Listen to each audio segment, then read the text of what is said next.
Opinions are like assholes. Everybody has one. I don't think I've ever seen anything quite like this before. You know, Wobbles, I'm kind of mad at you. And as a reasonable man, I'm willing to do whatever's necessary to find a peaceful solution to these problems. Well, welcome one and all to the Punching Up Movie Podcast, the podcast where two long-standing friends pick a movie that is either part of the canon, has an enormous cult reputation, or simply liked by an awful lot of people. One of us has an issue with it, or both of us have an issue with it, and we kick it about a bit. So this time, I think I don't think we've tackled as big a cultural icon. And this is, I don't know, this is like 26th or 27th episode. We've been working up to this. We've been training hard for this one, haven't we? Because we're going to take on Bruce Lee and the Way of the Dragon. So I've picked this film out deliberately. And before I sort of talk about why the Way of the Dragon is a sort of punching up subject, or a 1-inch punching up subject. Nice. I'll just give you a little bit of background on the film. Not a lot, because you know what needs to be said about Bruce Lee that hasn't been said 1,000 times. So Bruce Lee at this point in his career is a massive star in Hong Kong after having sort of been a nominal star on television in America in The Green Hornet. You didn't feel that was converted into film opportunities that were requisite to his incredible, undeniable martial arts skills. We're not going to kind of attack any of those. And so he went back to Hong Kong and made two films on the trot that were enormous successes: Fists of Fury and The Big Boss. And so he parlayed that into enough commercial clout to direct and write his own film.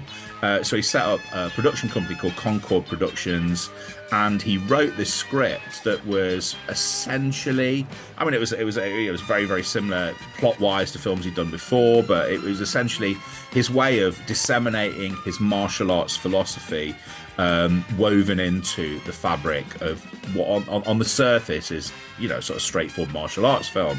So, he gets $130,000, films in Rome, and I think it's all pretty plain sailing, not too much drama. I think there's a little bit of guerrilla filmmaking, where he films at the Colosseum without permission, films in Rome airport, and choreographs and shoots the fight sequences back in Hong Kong on sound stages. And probably most significantly, in terms of the iconography of the film, employs the 7-time world karate champion Chuck Norris to be his final opponent in the classic Colosseum fight to the death that sort of closes out Way of the Dragon. The film is a massive success, by the way. Let me have a look at some of the box office. On $130,000, I think, I'm not sure if that's US or Hong Kong dollars, it makes a worldwide gross of 130 million in 1972 to 74, which is 700 million today. Off the back of this, he makes Enter the Dragon, and then he dies. And so, the movie it's been released in Hong Kong, it's cleaned up, and then off the back of Enter the Dragon, it's released, and in some quarters in America it's called Return of the Dragon rather than Way of the Dragon, to cash in on the success of Enter the Dragon, even though the two films have got nothing to do with each other. And again, it just makes a ton of money. And the death of Bruce Lee obviously elevates him to cultural icon status. And this movie, amongst Bruce Lee, hard-line Bruce Lee fans, is often considered the best thing he ever did. I realise I've forgotten to say the plot of the movie. I don't know if you want to. Bruce Lee plays like Tang Long, who arrives in Rome at the behest of one of his relatives, his uncle, I think it is, maybe, and he helps his uncle, who owns a restaurant, to fight against the mafia, who are trying to take over the restaurant that, strangely enough, doesn't seem very busy at any time. So I don't know why they want the restaurant. They want the land. They want the land. They do say right. that. Okay. So they want the land. Okay, I see. And it culminates in, really truly masterful fight with at the Colosseum with Chuck Norris, and possibly, one of the greatest pieces of martial arts on film. Well, at least to date. In 1972, but even now it still holds up as an incredible piece of fight choreography that's just influenced loads of people along the way. Yeah, that's it, pretty much. Yeah. And launches Chuck Norris's career to boot, for better or Yeah, worse. it's his first film, wasn't it? It's his first film. I think Chuck Norris is brilliant in this, but like we'll get into that later. Yeah. Also, it has other people that you would recognize from earlier Bruce Lee movies. He brings a lot of actors with him, and Bob Wall is one of the warm up opponents who he will fight more iconically in Enter the Dragon. So And that Bob Wall and Chuck Norris were both students of Bruce Lee. what was Yeah, Chuck Norris? apparently. Was Chuck Yeah, Norris? apparently Oh, I didn't know at that. some Yeah. point. Yeah. Or they worked together, and yeah, he sort of taught him some stuff. But obviously, he was, as you say, how many, 5, 6, 7 times world karate champion. Um, so he was no slouch by any No, means. But no, yeah, he but wasn't. Bob Wall definitely was a student. Yeah, and which is something that he would do, which we'll Mm, talk about later with Dan Inosanto in Game of Death, probably mm, like mm. his most devoted student. Um, why have I chosen this? Because you've already said that the fight scenes are extraordinary. I'm gonna. It's it's almost it's almost not the film's fault. It's the cult that's built up around this particular film itself. I understand, absolutely understand, why Bruce Lee is I would say possibly the biggest star we've ever talked about. Especially if you look at the ratio between his output to his influence. He's one of these figures Mm, like Muhammad Ali, who transcends his day job, and so he's become a cultural icon. In the researching of this, it's the first time I've done this. I was listening to Radio 4 and Radio 3 and BBC, kind of world service, little snippets and documentaries, largely sort of centered around the anniversary of his death or the 50th anniversary of the re-release of Way of the Dragon. And Bruce Lee he goes beyond cinema. He's possibly one of the most important cultural icons around which a lot of sort of Asian identity. So what issue have I got with this? It's this film in particular because I remember seeing this. I've always been. I don't know. Well, should we just talk? Should we warm up to this? Because let's do it. yeah. What's your relationship with Bruce Lee? I mean, when did you first? Were you always aware of him? Because it seemed like I was always aware that he existed and that he was a big Yeah. thing, even as a child. Which would have been kind of very, very, kind of. I've only Yeah. it's only occurred to me that very close to his actual death. I don't remember his death being announced.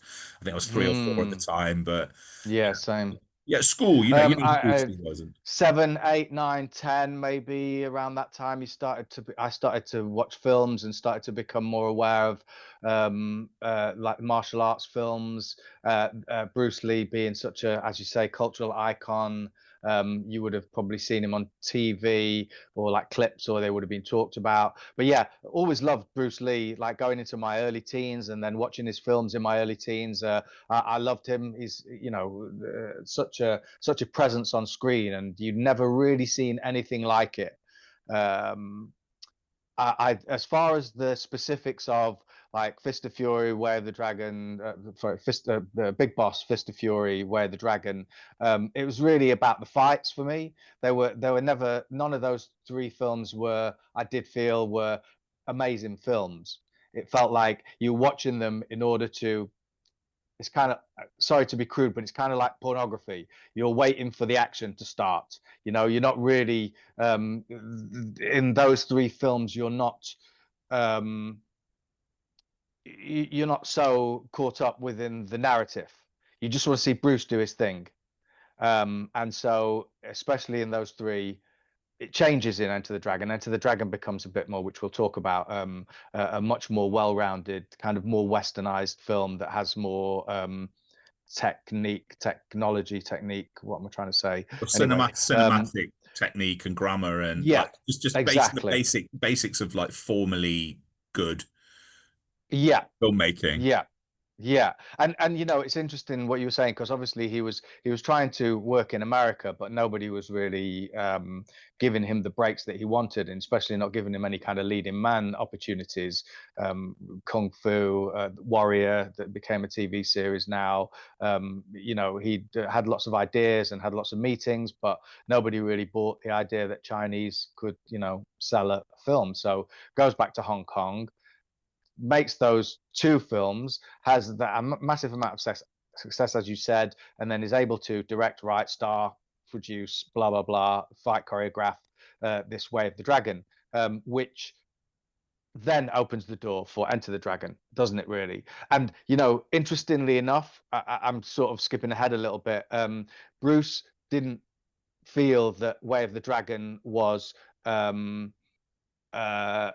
exactly what he wanted. Like, he didn't feel that it was the calling card that he wanted to have. He thought it was better than most Hong Kong films, but not good enough to be on the Western stage. So when Raymond Chow sold the rights to Way of the Dragon to America, Bruce Lee was upset. He was angry because he didn't want the Western audiences to see Way of the Dragon, because he didn't feel that it was up to scratch. He felt that like his first attempt wasn't sufficient enough. So that's kind of interesting, isn't it? Because then when then he starts working on Game of Death, and we can talk about that in a minute. Like, the Game of Death seems to embody much more of his philosophy. Even though there's philosophy in Way of the Dragon, technically it's not the best film. Like, that first 8 to 10 minutes where he's sort of having food, they were saying that is really for Hong Kong audiences who felt often out of place outside of China, where nobody would understand them. So it was something that they could relate to. Whereas, for Western audiences, I don't think it really translates that much. And then, winding the story up, I feel the Way of the Dragon gets better as it goes along. It's like a film that sort of starts a bit shit, and then and then just kind of progressively gets better. I don't know that the fights are as spectacular as, apart from the Colosseum one, the other fights, the Fist of Fury nunchaku scene in the alleyway is a much better fight than the other fights that we see with Bob Wall and the other guy. Anyway, that's just over to you. Well, you kind of making a lot of my case before me. I'm just going to try and make it a little bit more stringently and just be a bit Yes, more, please. bit more, not stringently than you, but just a bit more aggressively. Yeah, do it. Yeah, I mean, I think with me with Bruce Lee, I think you're just aware of him. You're aware of all the posters. I was aware at the cinema there was before VHS, there was constantly Bruce Lee double bills. Way after his death, it was a staple. You'd always have Bruce Lee double bills on. Weirdly enough, I remember seeing a lot of the fights from Enter the Dragon on the children's television series Tiz Wars, which you never do now.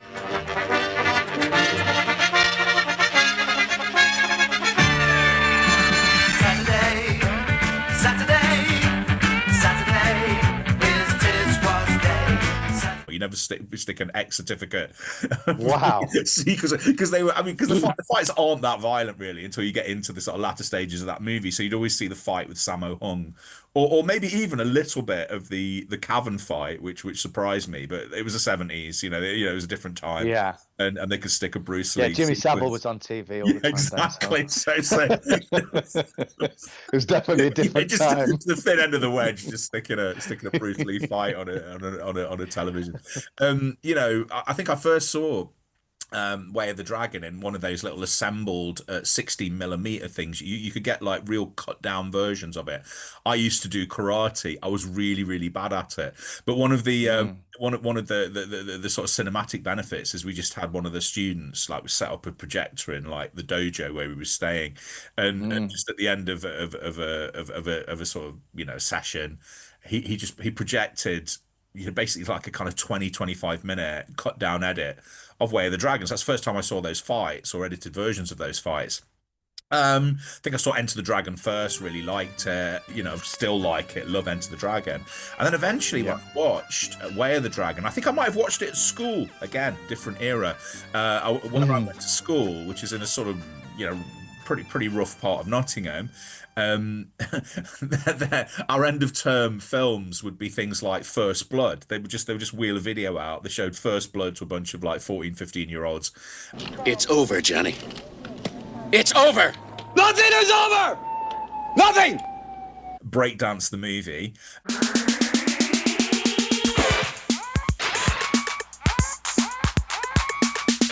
The best one was we were shown Sudden Impact, the fourth Harry film, Go ahead. Make my day. which is offensive. Yeah, so these teachers had come in and they just like put this telly in front of us, sit us in the sports hall, like clear off, as far as I'm aware, whack this sort of VCR in and let us watch this Dirty Harry's probably most contentious movie, because it's essentially a rape revenge film, where Sandra Locke goes around like tracking down all the people that sexually assaulted her sister, shooting them in the nuts and then shooting them in the head. And then Dirty Harry kind of gets involved, that's our school film.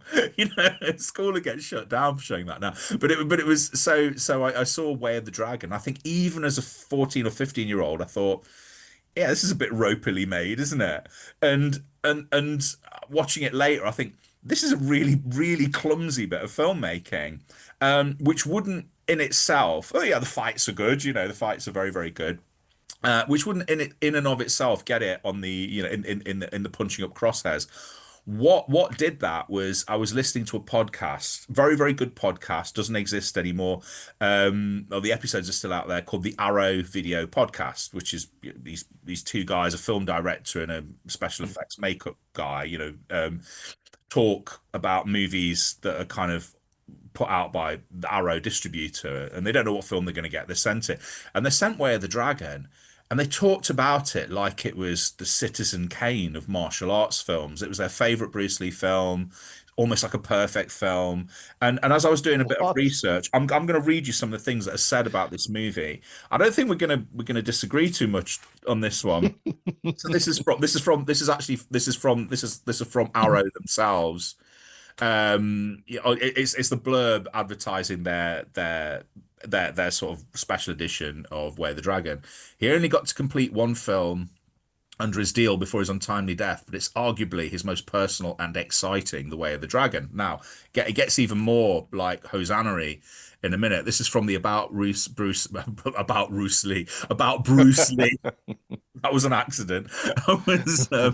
He goes, a cinematic jewel that offers fans a full course experience of Bruce Lee's martial arts philosophy, artistic vision, and storytelling prowess. Way of the Dragon isn't just a film, it's Bruce Lee's manifesto. Right? Can I just give you a couple more? I just want to build a case. Please. This is from Far Out Magazine's 50 Years of the Way of the Dragon. Translating his philosophical beliefs into the very fabric of martial arts film, Way of the Dragon represents Bruce Lee's very best cinematic work, while reflecting his meticulous nature and his ambition as a humble creature.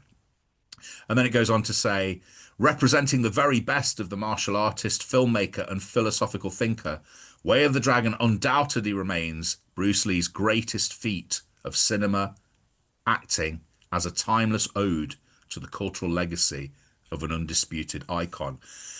You read that, let's say you read that, and you didn't know anything about Way of the Dragon, and you sat down and watched it, and you'd watched, I don't know, let's just say, just watch The Godfather or Citizen Kane, and you just say, what is there something wrong with me? Because the film is technically kind of all over the place. I'd say Bruce Lee's pretty good. He's I'll probably sort of kind of slightly disagree with you on the opening sort of 10 minutes, because I think he is a very good comedian. I think, because his scenes in the restaurant are really, really well done. He directs himself incredibly well. I think he's very good. I mean, watching all of these Bruce Lee movies, I had a better respect for him just as an actor. And I think had he sort of grown older, I think he would have become like a kind of very, very good actor. I mean, he's always and the Oscar goes to possibly. It's not out. In the way that you look at Schwarzenegger over the decades and how he's just through repetition, hard work, constantly doing it. And you watch something like Fubar now compared to, I don't know, Commando. And he's he can be very subtle when he wants to be. He's very good, very skillful. He's become a better actor. I think there's no doubt that Bruce Lee wouldn't have done that. But it's everything else around him. All of the supporting characters are like broad and cartoonish. You've got the gay henchman, like this sort of Chinese John Inman sort of. Remember, we'll be back for your answer. Let's go.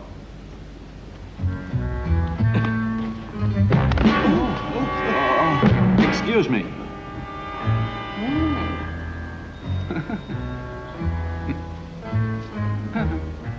Watch where you're going. Oh, sure.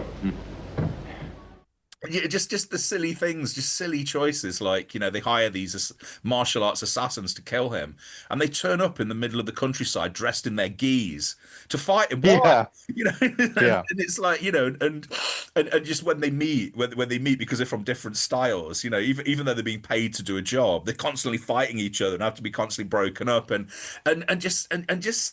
Yeah, some of the even in the big fight at the end, which I think he's a different director when he's choreographing a fight, and he's the master, isn't he, of the keep it wide, let people know what you're doing. Yeah, love he knows it. how to edit a fight. But even in the final fight, you have that thing that just takes you out of the fight, where you have the crash zooms in on him and Chuck Norris's face, like this little cat, and the cat has it's a very well choreographed cat. You have the cat sort of kind of stretching, and they cut back to Bruce Lee stretching, and he's cat-like. Chuck Norris is very formal, and then you have this bit where they're kind of doing these crash zooms between, Chuck Norris and Bruce Lee, and then they go straight in on the cat's face, and it's funny. And it's all of that stuff, and it's just, I think, other than when he's fighting and when he's just being Bruce Lee, it's broad comedy that wouldn't look out of place in a Confessions of a Taxi Driver or Plumber's Mate. The acting's just really, really over the top. It's very badly written. I don't even think he gets that much philosophy in there, to be honest. He doesn't. There's a tiny bit. There's more in Enter the Dragon. There's a lot more in Game of Death, which was his point. Yeah. I would say there's more probably in like The Big Boss, and so I sort of slightly call bullshit on that, that's probably his intention, but I don't think that's what you see on screen. And this is where it's going to get really contentious. Can I even have a pop at the iconic fight with Chuck Norris? Go for it, mate. What issue could I possibly have with that? Brilliantly choreographed fight, but it's the Bruce Lee thing. Certainly, it was my perception of the Bruce Lee thing, where after a certain point in the fight, it's a long fight. Apparently, it was like 45 hours of film for a 10-minute fight sequence. I don't know if that includes the two guys stalking each other, which doesn't make any spatial sense because Chuck Norris. No. But I do quite like that. I do quite like that. That you're sort of slightly stepping into kind of another world, and the sort of. For the first, I say probably like the first couple of minutes of the fight, it's pretty even, isn't he? He just gets put on his backside a couple of times, and then I understand the point. The point is he's fighting formally, and the moment he loosens up and abandons formal style, he starts to win. But not only does he win, the last 2/3 of the fight isn't really a fight. It's Bruce Lee slowly beating Chuck Norris to death, and it's fascinating to watch. But I think I think there's an element of tension that's dissipated because the result from that point is no longer in doubt. Whereas in other Bruce Lee fights, definitely in Game of Death, he takes beatings, doesn't he? And in the fight with Kareem Abdul-Jabbar, there's times where he looks like he's going to lose that fight. And I think even in The Big Boss, it just goes backwards and forwards, doesn't he? And he gets kind of smacked about a bit, gets slashed up a bit. Never looks like he's going to lose a fight and Enter the Dragon, but it's a different movie. It's different. It doesn't matter with that, And so those are my issues with The Way of the Dragon, which I imagine most of them you're going to agree with. Maybe not the Chuck Norris bit. I don't even mind you saying that, mate. I mean, to be honest with you, I didn't. I didn't watch the fight thinking, he's going to win. Now you say that, yeah, sure. they could have made it a little bit more. I think that was one of the things about his philosophy, wasn't it? Bringing in the fact that he was against all the formal fighting, against, his Jeet Kune Do was really about adaptability and flexibility, and less about the sort of formal stances and the formal sort of styles of each singular martial art. So yeah, I mean, it was sort of boring until the end, really. To be not boring, but like the Wei Ping Ao, the gay guy, he's like a famous. He was a famous actor, and he apparently dubbed his own voice into English for the Way of the Dragon, which is kind of interesting. Unicorn Chan, who was one of Bruce Lee's childhood friends, he plays one of the waiters, the waiter who gets knocked out first in oh no, I'm thinking in Fist of Fury. Sorry, I don't think he was in that. I'm conflating the three. Yeah, all three of those films. I'm bothered about the fights, not bothered about the story. Enter the Dragon, I'm bothered about the whole thing. I think it's a brilliant film, and Game of Death just doesn't even get. We can just talk about that 30 minutes that we saw, the fights, the pagoda fights. Well, the interesting thing in watching in rewatching some of this, I didn't rewatch Fists of Fury. My memory is that of his sort of pre-Enter the Dragon films. That's probably like the best. It's the sort of probably like the most beautiful looking, probably the best made technically, and it probably has the best run of fights at the end. Because he's it's got more fighting as far as I remember. I always prefer Bruce Lee when he's a bit more Enter the Dragon than Way of the Dragon. I prefer him as a killing machine, and you always have to get that whole thing. I mean, the big boss is just interminable with this whole thing of like, turning up. More or less the same plot, isn't it, as Way of the Dragon? It's the same movie on many levels. Yeah. As he comes from overseas, and this time he's in Thailand, comes from mainland China, not mainland China, like rural Hong Kong, the territories. And he has this promise that he's made. You never find out why, because he's clearly like a highly skilled martial artist, not to fight. So for about 45 minutes of an hour and a half film, he's not fighting. Despite the fact people are getting like, kind of massacred around him, beaten up. You think, well, maybe step in, mate. Step in, it's like you're responsible for all of this, and then eventually steps in, and when he steps in, he's just lethal, and then he sort of crosses over, and just kills loads of people. And that makes me laugh. It's just how bleak some of the end of these movies are. Like Big Boss, it's just the ending is just unbelievably bleak, and just and they have to have that caveat, don't they? That if he kills loads of people, he has to pay for it. So I think the end of Big Boss, he's carted off to jail. And then he doesn't make it to the end of Fist of Fury, does he? Which and he ends in a freeze frame and shot to death. And then in the Way of the Dragon, he seems to he seems to sort of. I mean, he effectively murders Chuck Norris, doesn't he? I mean, I don't know how you in a court of law you would say. I mean, Chuck Norris is no. Fight. Yeah, he does that whole thing, doesn't he? Where he always gives them one opportunity to like stay down, and then when the guy gets up and fights, that's almost like, well, I can kill you now. I can kill you now. That's your, it's your fault. It's your fault. He's like, we don't have to kill him. It's like you could, the guy's completely. You've broken his arm, you've broken his leg. Why do you have to break his neck or choke him out? And the fact that you put your gi over his face and honor him is you need to get out. You need to get out of Hong Kong very, very quickly. You just murder the guy. And so I always find this sort of confused, like to a Westerner, or maybe just those elements, those elements in Bruce Lee movies, which he completely abandons in Enter the Dragon. He is a killing machine, and he's not remotely. He even seems to enjoy it. One of the things that my dad finds really disturbing about Enter the Dragon is the bits where he jumps up, stamps on people's heads, and they have these like close-ups of his face contorting.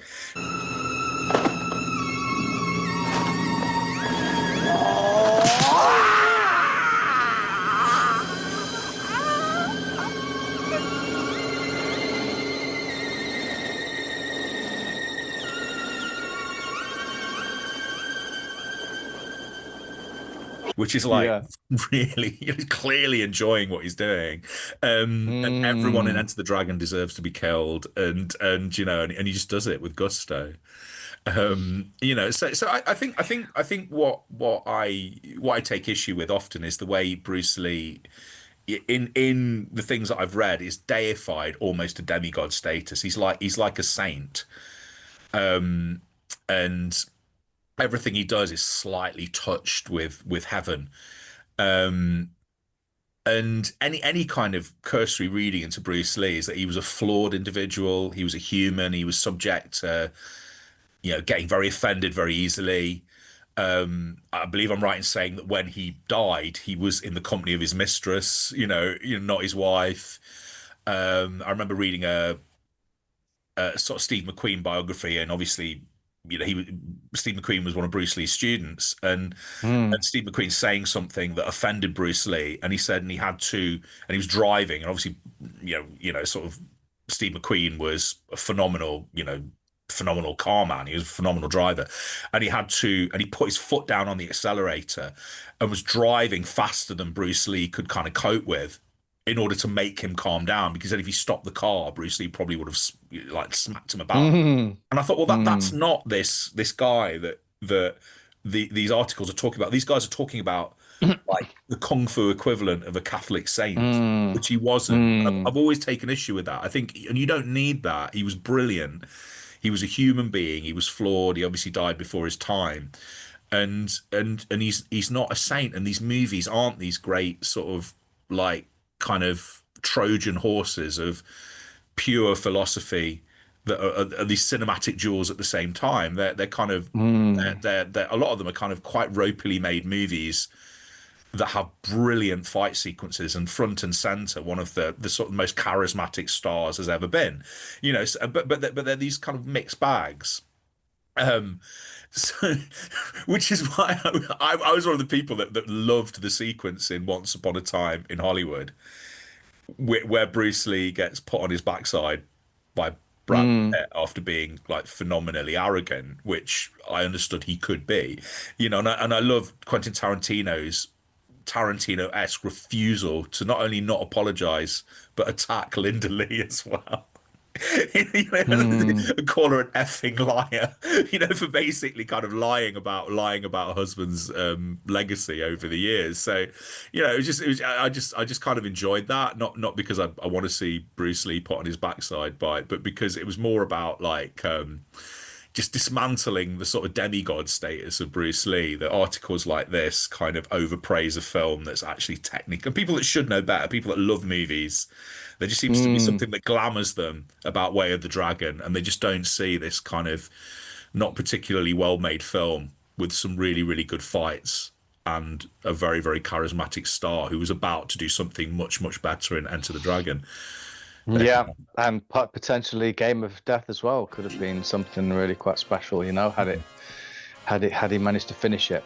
Let's talk about Game of Death then. Well, I mean, you saw the 39-minute edit, probably the same clip I did. What are your thoughts? Yeah, I thought it was brilliant, mate. I mean, I haven't seen the film Game of Death for a long time, so I don't know how much of that is in. Obviously, I know Kareem Abdul-Jabbar fight is in it. I don't know how much of that is in it and how much of the previous things are in the. Because it's 3 fights, isn't it? Ultimately, it's 3 levels. Well, it's 3 levels that make it into the film. There were 5 in the original script. But film that we saw, like, on we the bottom only level, saw the 25 enemies, one of whom was Bolo Young from Dragon. Or Yangtze. It's a weird thing about Bolo Young. It's not his actual name. It's the name of the character in Enter the Dragon, isn't it? So that becomes his actual name. Yeah. It's like someone calling Clint Eastwood Dirty Harry for the rest of his life. It's like Gran Torino starring Dirty Harry. So, but he just seems to have leaned into that and gone with it. And I think that I really enjoyed in the 39-minute clip that we saw them put together. Like, how much of that 39 minutes is actually in Game of Death? Do you know? Hardly any of it. I think it's just the Kareem Abdul-Jabbar fight is the only thing in Game of Death. So there's no Dan and Inosanto or No, that was I think that was considered lost footage for a long while, and then it was Oh, okay, I yeah, see. I see. and you didn't see the fight with the Korean. Yeah, Korean master. yeah, yeah, yeah. Yeah, I loved it, mate. I loved it. I loved the relationship between the three guys, Bruce and his two mates, James Tien, who was in Fist of Fury, and Big Boss. That whole relationship was great. It just, yeah, I mean, it felt like what a shame it never got finished by Bruce Lee, and that it got, you know, turned into this kind of joke of a film, really, that has some incredible fight sequences in it, but ultimately is just you know, an exploitation of a dead man and his fame, you know. But yeah, I loved it. Really, really loved the fights. I thought were brilliant. I liked the levels up. I liked the going up. It just felt, yeah. This is the original. It's our games, isn't it? It's you know, there was the Kung Fu game. Don't know if you remember on the arcade. It had the different levels. It was basically based on Game of Death, right? It was in a pagoda, and you fought like you know, better and better bosses, and then they used that as a. I mean, Kotaku, which is like a game website, they trace the name boss in video games back to the big boss, which is kind of interesting. And then obviously Game of Death, which is, you know, more of a solidified version of what the bosses are in computer games. You know, they get progressively harder, don't they? Mm. And I feel like you. I love that edit of Game of Death. I think Bruce Lee, you know, just as an actor and a fighter, is terrific in that. Brilliant. But also I think he corrects. You know, probably didn't feel there was anything to correct in his brain, but from a fan's point of view, he corrects the kind of one-sided nature of the fight with Chuck Norris, in that he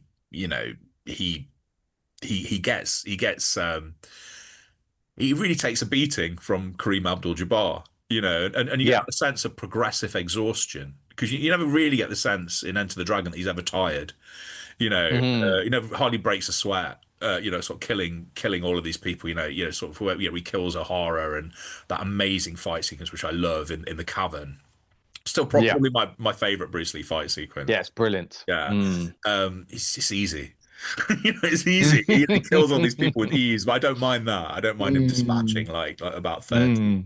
But with this, I like the fact that, you know, you get the sense of this is he's a warrior, but also he's subject to physical damage relative to the laws of the movie, and he's absolutely exhausted at the end of the Kareem Abdul-Jabbar fight, and it's just that might be my favorite one-on-one fight he has in any movie, and yeah, and it's down to Lee, because obviously Kareem Abdul-Jabbar looks incredible. He's the strangest looking opponent that he fights, and we've got that size difference. Tiny Bruce Lee is 7 foot tall, but you'd have to say that all the guys he fights, Kareem Abdul-Jabbar has to be the most technically limited, because he's a basketball player who's also his student, so he's not going to be as good as, you know, anybody else he fights, really. But the fight works, and it works more or less like as a street fight as much as a martial arts fight, but they still have that thing, don't they, where he just and the bit I like in that edit is where he says please to Danny DeSanto, please step aside so I can go up the stairs, and it's like, I don't want to kill, but he still kills him. He doesn't need to kill him, does he? It's like, he defeats him and then like breaks his neck with his own nunchucks or garrots him. I think, well, that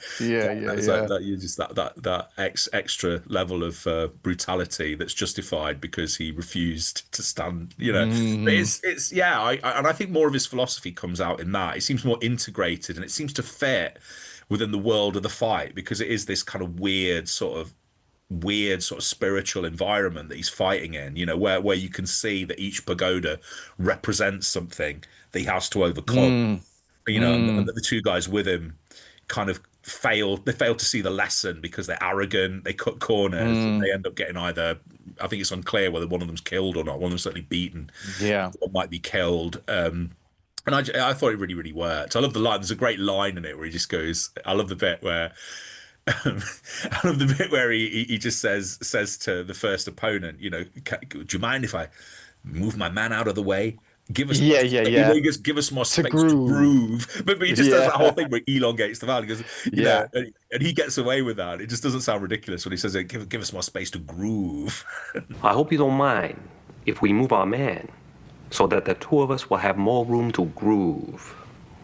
Yeah, yeah, yeah, Yeah, yeah. no, I love that. I love Gabe. Going back to Way of the Dragon, the crash zooms, very sort of good, the bad, and the ugly. Especially also the music, very like he was trying to make a spaghetti Eastern. He wanted to, bring that whole sort of vibe into it. If you think it's what the early 70s, just those kind of even groove, like just the whole vibe of it, the vibe of that time, bringing that into those into his films. I think it's basically what Tarantino did so many years later. Took all those elements and sort of tried to bring the cool into something.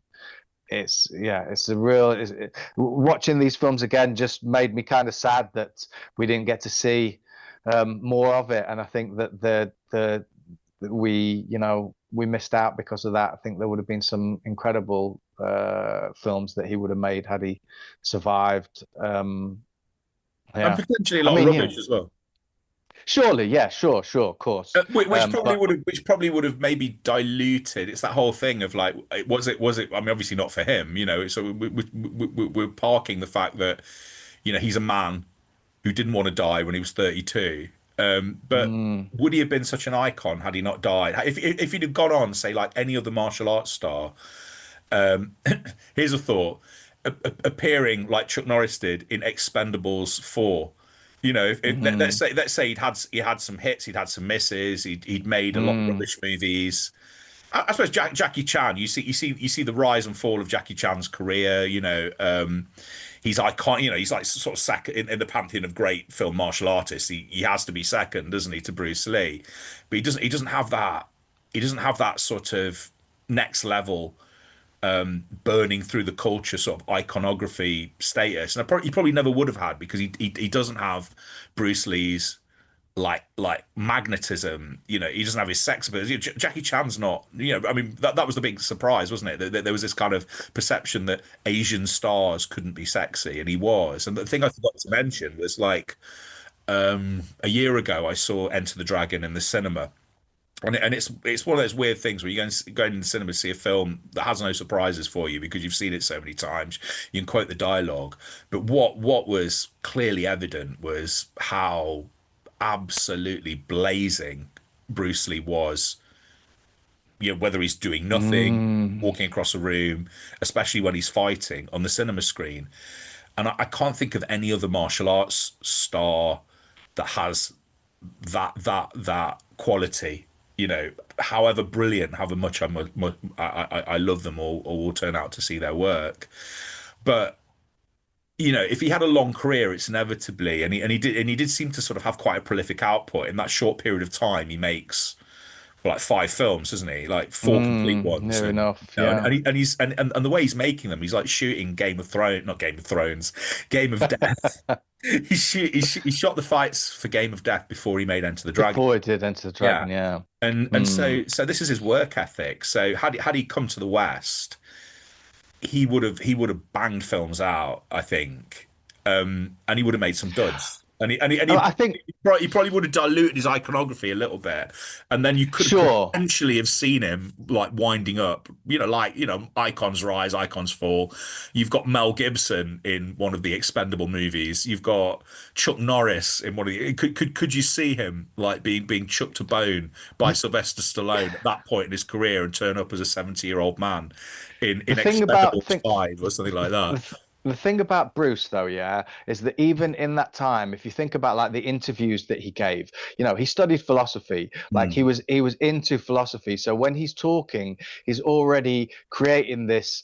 I'm not saying enigma. This incredible sort of character, this star that no other martial artists have had the opportunity to do that. No other martial artists have as just what you said, like the sex appeal, the raw sort of magnetism, there are martial arts stars who have star power, but nobody has been like Bruce Lee. Like nobody has had those elements. So I think that even if he had, obviously he's going to do shit movies. If he's still, you know, he would do a bunch of great ones and then a bunch of shit ones. But like, you know, like Nick Cage, you know, half his films are shit and half his films are amazing.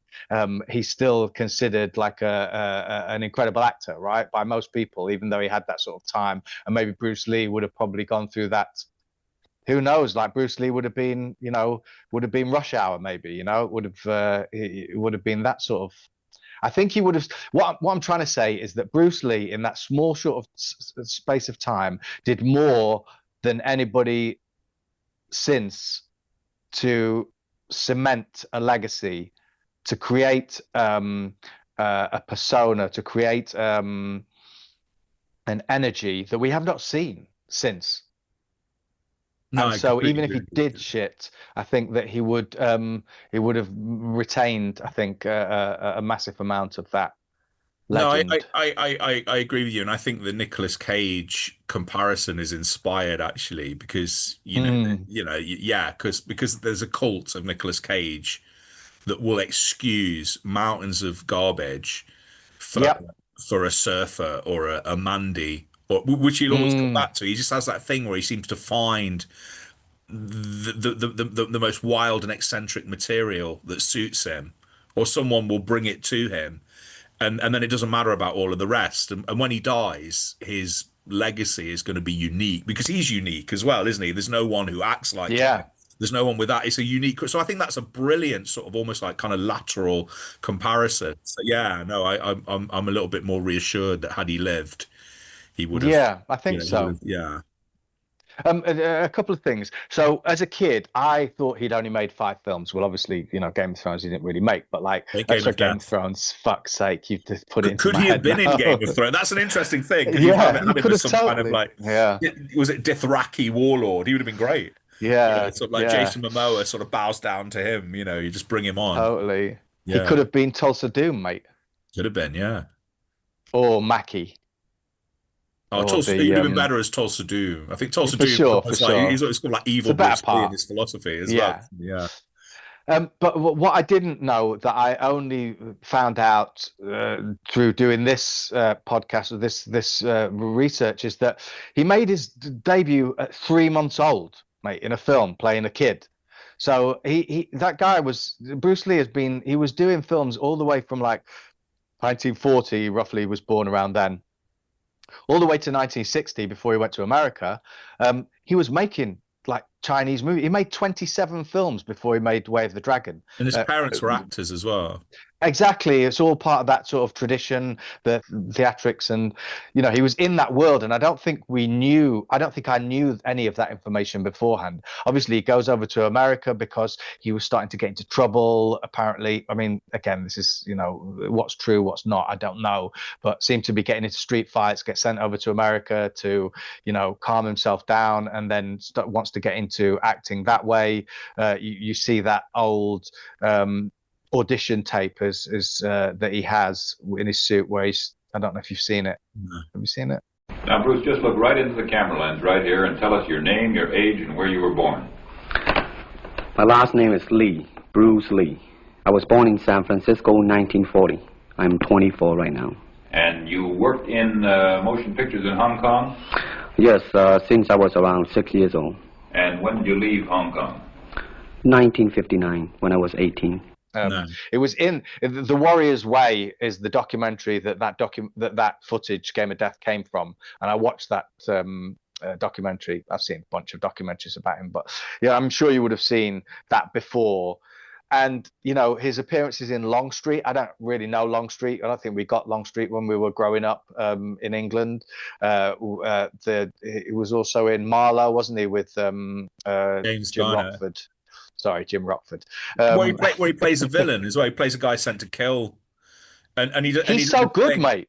Yeah, and he does his he's thing. Good, like really good in it. Yeah, and when he does his thing of kicking out the light bulb, doesn't he? That's that's it. Which he does in what is it? Is it Fist of Fury?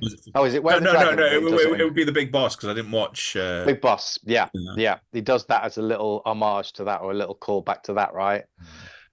He was so great in those things. Really good in the Longstreet clips that I saw. Like really good. Like just again charismatic, magnetic. Like how somebody's looking at him and just going, regardless of whether he's Chinese or not, how they're not going. Let's just fucking put some money together and let's just do it. I don't care. Here, I'll put the money up because how can you not? I just don't understand how you can't see that comes along so rarely. He is a once in a generation talent. Yes, Jackie Chan and lots of these other actors, and there's no John Wick if there's no Bruce Lee back in the day. There's the through line for it all is amazing. And I watched a film called, well, I watched basically half of it before I got bored. It was only like an hour and 16 minutes, but The Kid, where he's maybe 10 years old and he plays this sort of orphan kid who's a little bit of a supporting actor. And again, comedy, like he's pretending to be a school teacher at one point, he's putting on this character, and really, really interesting. No fighting, no kung fu, no martial arts. I don't know if he'd started any of that, but it's just pure drama. I had no idea that he had that sort of career beforehand. As a young, I mean, we didn't have the internet before then, did we really? So, but yeah, incredible, mate. Incredible. The guy was, But it's interesting you mentioned like John Wick, because I think maybe not in his early days, but now that he's in his, right from his 50s into his 60s, I think a lot of the stuff you see Donnie Yen do now is stuff I could imagine Bruce Lee doing as an actor and a martial artist. And I sort of I sent you yes, which I didn't read. I had it and I forgot. No, that's fine. I've written the quote down.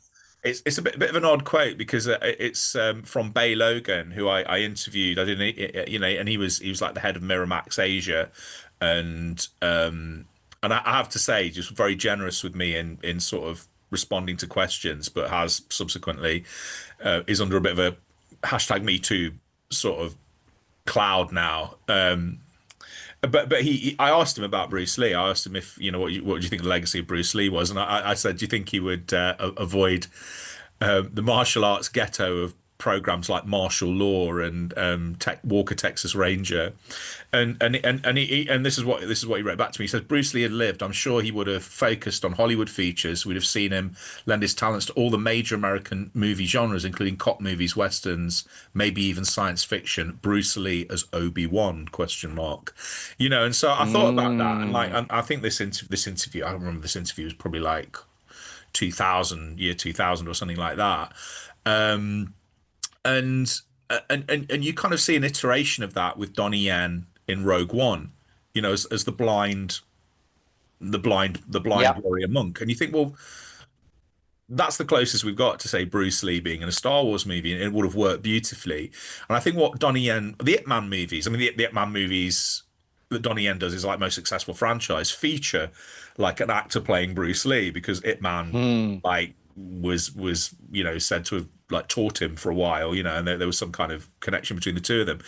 But you could see Bruce Lee as he gets older, kind of taking a role like Ip Man. But also, I think the most Bruce Lee-esque thing that I've seen Donnie Yen do is what he does in John Wick 4, with his sort of blind, sort of blind warrior, and I think, well, yeah, you could swap Bruce Lee in there, and he would be as subtle, as fluid as Donnie Yen is. And so I think in a way that legacy's carried on now in sort of late middle age Donnie Yen, rather than like street fighty or wushu Donnie Yen, Interestingly enough, Bruce was a big fan of the Zatoichi series. Oh, was he? Oh, yeah. So there's a nice little link to like sort of blind fighters or blind martial artists or swordsmen, and I can see that happening for sure. Yeah. Still, though, it's incredible, isn't it, mate? I mean, like, many documentaries being made about the guy still to this day. You keep seeing them every few years, a new one comes out, maybe saying the same stuff, but like, yeah, he's still relevant. What is it, 50 years after his death, really? Still sort of has a massive influence. Talking of films that I watched in and around. Like I was thinking, oh, I want to watch The Last Dragon again. I've not seen The Last Dragon for a long time. Have you seen it? No. Okay, so Last Dragon, 1985. A young black man who is loves is a martial artist and loves Bruce Lee. Gets involved in fighting this big bad, and then this record industry producer. It's a shit 80s film, but he's clearly, I mean, there's loads of Bruce Lee clips in it. He's like a lover of Bruce Lee. He's talking about the glow and finding this, the art of fighting without fighting and everything. But I hadn't seen it since the 80s. But again, that was one of those films. Like I love Bruce Lee. I loved all the martial arts films. I loved all the Hong Kong stuff, the Wu-Tang, the Shaolin stuff, But The Last Dragon was a film that I haven't seen for 40 plus years. And yeah, it wasn't great, but it was still fun to watch. And I thought it was like the opportunity to watch it was now when we have these films in Punching Up. It gives me the opportunity to kind of go back and have a look at. But Kung Fu Hustle was another one that I thought. Have you seen Kung Fu Hustle? Oh, yeah. Yeah, okay. I haven't seen Kung Fu Hustle for 20 years. It came out in 2004, I think. I saw it a few times around that time and haven't seen it for ages and rewatched it. And, 5 stars, mate. I mean, I can't. It's such a brilliant film. And again, massively influenced by Bruce Lee. And there's even a bit in the cab with, pointing, come here, doing his nose sort of business, and also Yuen Wah, who plays the landlord, was in Fist of Fury as a Japanese stuntman. He was in The Way of the Dragon as a stuntman. I think he was Bruce Lee's double in Enter the Dragon. So again, this lovely little bit of through line from Bruce all the way it's through. It's like pulling on a thread, isn't it, with Bruce Lee? You can go in a million different directions. I mean, we haven't talked about like all the Bruce exploitation movies. I was going to go into that. Yeah, I remember. I've just remembered now seeing this comedy, They Call Me Bruce, like back in the 80s, which was pretty awful. But it's just it's all over the place, isn't it? And you've had a couple of Bruce Lee kind of biopics and TV series and stuff like that. Yeah, and also, I mean, that was one of the things that I was reminded of listening to some of the sort of Radio 4 little pieces on the re-release of Enter the Dragon, was the effect, the crossover effect that he had on urban black culture. The fact that black people love Bruce Lee movies, especially American black men. In the 70s, and then in the Enter the Dragon, he sort of platforms Jim Kelly. Yeah, and then Kareem Abdul-Jabbar's like effectively his last opponent, and then this is part and parcel of the sort of relationship between sort of martial arts culture and hip hop, which exists to this day and is best exemplified by anything the Wu-Tang Clan do. RZA, yeah, for sure. Again, like the idea of like being in New York, having those cinemas that showed, old Chinese, Hong Kong martial arts films, as well as all the, the Bruce Lee stuff. But I also found it quite interesting that Bruce Lee was trying to create a more realistic way of fighting, as opposed to all the wire work and the wire fu. Like he wasn't really. There was a bit where he kicks somebody through a wall, and was really upset that the director wanted a man-shaped hole in the wall like a cartoon. He wasn't interested in any of that. Wanted to have that sort of much more realistic fighting, and again, probably changed the course of a lot of films around that time and up to date because of that. Had we not had that, we may not have, John Wick. John Wick is like, it's, even though it's set in a kind of semi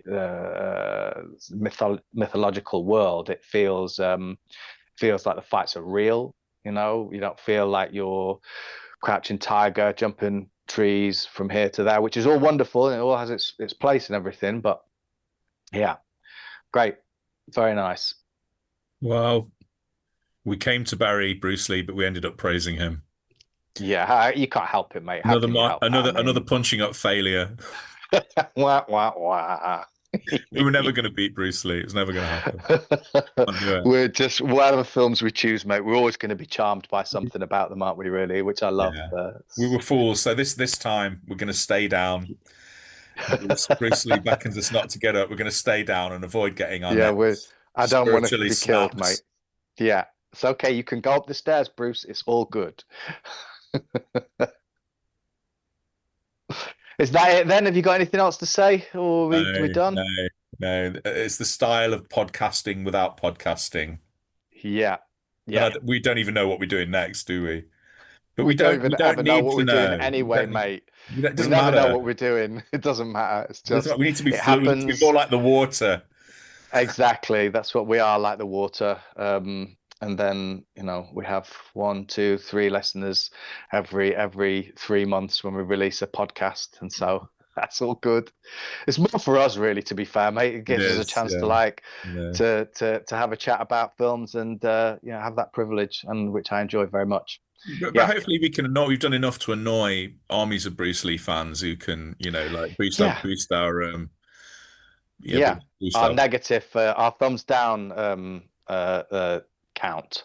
Yeah. Well, we haven't even had any thumbs up or thumbs down. So, sometimes you just feel like it's just tumbleweed out there. It's just like getting lost in the... But that's all good, mate. I'm happy to do it. But you're concentrating. You're concentrating on the teacup. We just assume the shape. Yeah, we exactly. Are, and that is what we are. Yeah. There we go. I like it. And on that note, until next time. Till next time. Yes, nice one. The mission has been completed. Groovy.